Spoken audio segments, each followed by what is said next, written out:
What's up, guys? My name's Tam, and I want to do a quick Bible study discussing Luke 19 because it is so good and so timely in this season.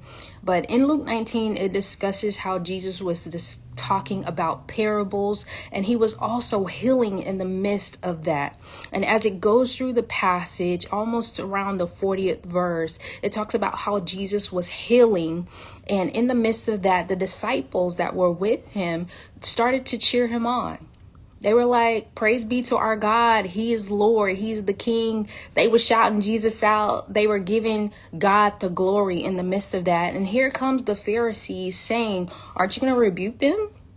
They're calling you God. They're calling you Lord. Aren't you going to rebuke them? And that's when Jesus says to them, either they're going to cheer me on, or these rocks over here, these dead rocks, they're going to cheer me on.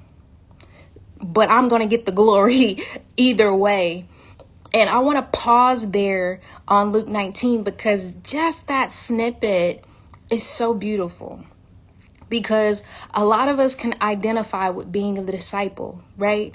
Being in connectivity to purpose, being in connectivity to abundance, fulfillment, and knowing where we're walking, where we're going, because we got our crew with us, and God is really doing a new thing and blessing us. And so we're cheering God on. We're giving God the glory. But I don't want to talk about those people.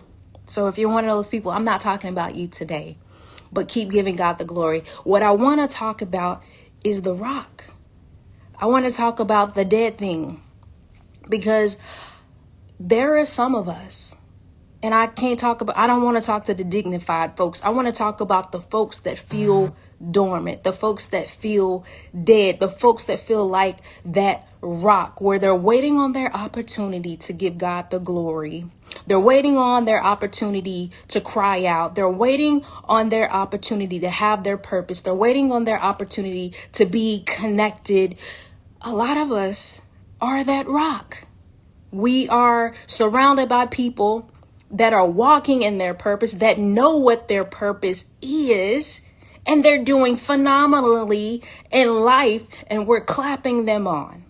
We're giving God the glory for blessings that don't belong to us. But many of us are like that rock. We're waiting for that moment that we can say, God, thank you for mine.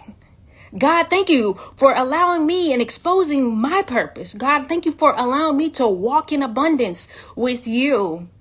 And I want to talk to that person that feels like the rock.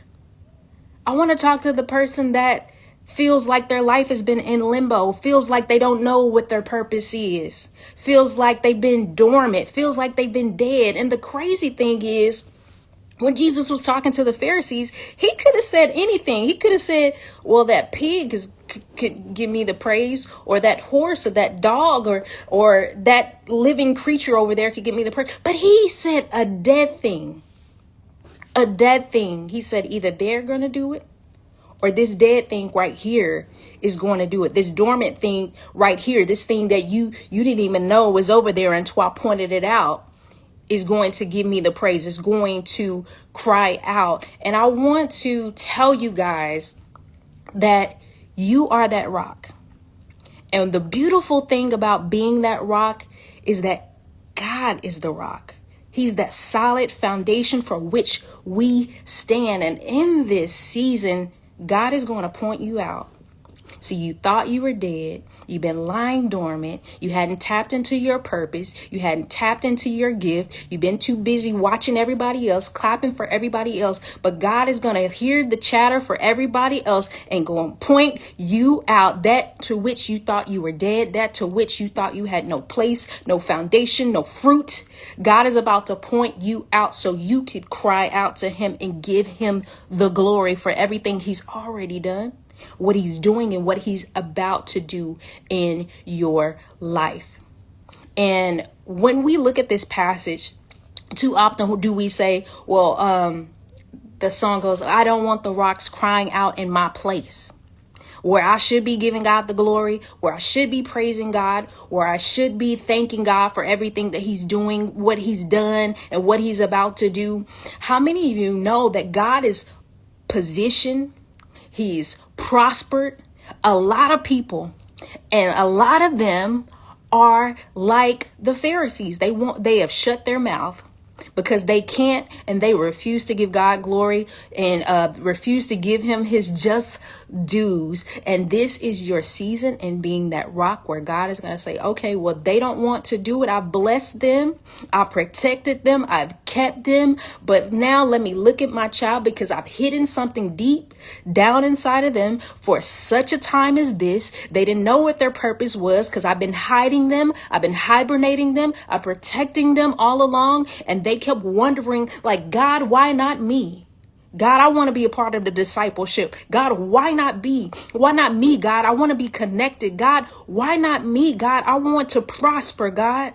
And God is saying to you in this season, he's going to give you the ability to open your mouth and cry out for the marvelous things, the wonderful things that you are about to do. So don't be so caught up on the season of hibernation. Don't be so caught up on a season of stagnation. Don't be so caught up on feeling like everybody else is winning, everybody else is prospering except for you, because God has positioned you for such a time as this. He knew that you would be in this season. He knew that you would be waiting for him. And because you've waited, because you stayed true to the promise, God is about to position you to be as him, the rock, to cry out, to live, to not be dormant. That to which you thought was dead is alive and well. And you, beloved, are alive as well. And God is about to do something beautiful in your life.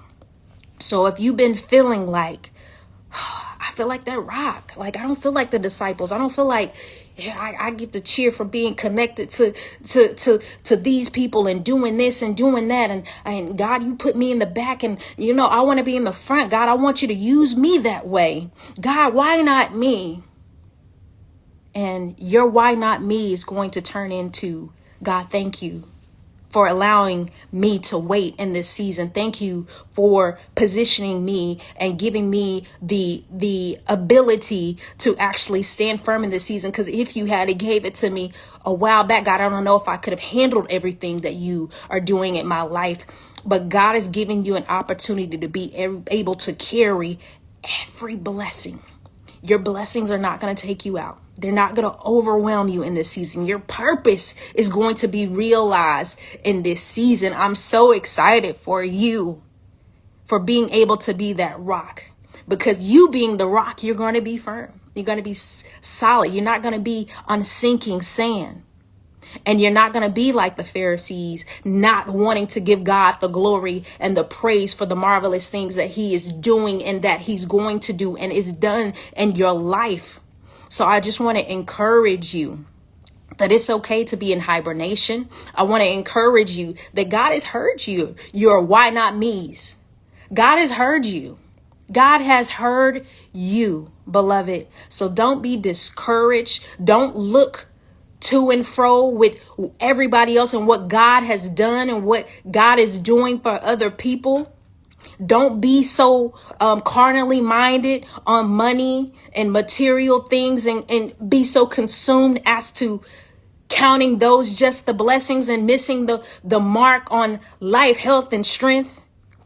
God is about to do a new thing in your life where you're about to open your mouth so loud and you're about to impact so many other people that you will know why those other things were not God, why not me? Because this thing is going to far exceed everything else. And I just want to encourage you, and I want to have you be mindful and to not wait on somebody else missing the mark, but you thank God in advance. You stand for God in advance, and you hold on to God's unchanging hand, because he has not forgotten about you, beloved. I want to thank you guys so much for tuning in to this very quick Bible study. And I pray that you stay encouraged and that no matter when you're watching this, good morning, good afternoon, or good evening, I pray you have a wonderful night or day, and God bless you.